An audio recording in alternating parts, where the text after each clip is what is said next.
That's right. It's a lot more common in the charismatic church than it is in reform circles to talk about casting out demons. How should we view this today? Well, I mean, I think the last revelation we see on casting out demons is interesting. It comes in Acts chapter 19, where the seven sons of Sceva attempt to cast out demons, and the demon's response is very interesting. The demon says to them, "Look, I know Jesus. I recognize Jesus, and I know the Apostle Paul, but who are you?"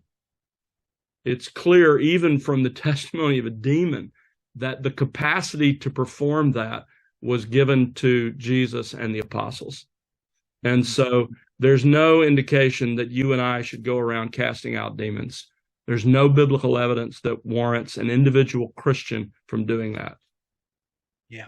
And do you believe that people can still be demon possessed today, Tom? And another question I'm sure you've been asked before is, can a Christian become demon possessed? Yeah. To the first question, absolutely. I think, Satan is still very much at work in the world. And I think there have been at least twice in my life when I really felt I was in the presence of someone who was demon possessed.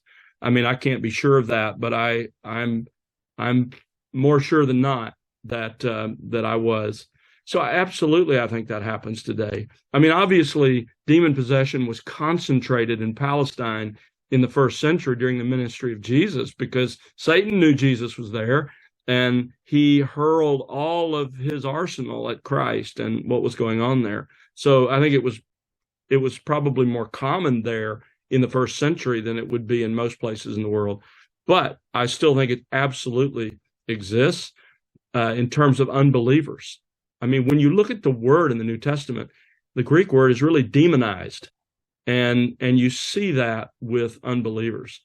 With believers, absolutely not. We are indwelt by the Holy Spirit, and greater is he who is in us, John says, than he who is in the world.